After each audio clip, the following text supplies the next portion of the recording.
So my friend just posted a Substack that made me think again about what science actually is and what actually is metaphysics and philosophy.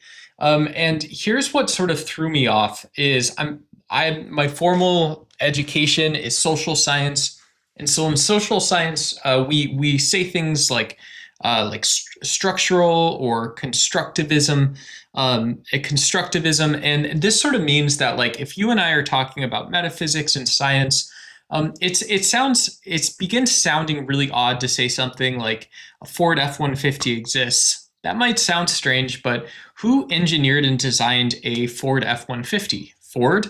No, there are individual engineers who knew material science and how to do CAD and other natural laws, and they design parts, and those parts go into a Ford F-150, and then you get a Ford F-150. Um, and so does this Ford F-150, once you engineer it, does it actually exist? Well, not really. It exists as you and I say that it exists, but if you were to ask a biologist, they would tell you that we have these really deep, like neuropsychological or neurocognitive sort of relationships with objects in the outside world, cars being one of them. Or you might ask a physicist and they would say, no, it's a big block of tin, and that tin probably came from a supernova or something. I don't know. We got it in Jakarta, and then they ship it, they melt it, they shape it. It's no longer in Jakarta, it's in your F-150.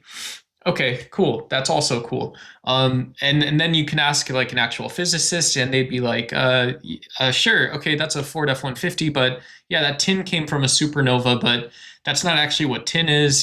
Tin is this bucket of particles which follow natural law, and we don't even know if those particles actually can ever tell you that they are tin in the universe. Not really. And so when you actually look at a microscope and you take apart an F-150 and you're satisfied with this answer that this car is made out of steel or tin or whatever, the microscope, this like electron microscope looking at the universe would say, well, no, you're just totally wrong. There's not even atoms in there. I don't know what an atom is. So F-150 doesn't really exist. So very long. And this illustrates that the split between science and metaphysics.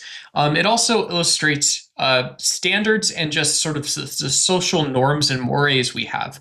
If you are a philosopher and you're asking about what real is, are you asking questions on the time scale of 4 billion years of Earth time?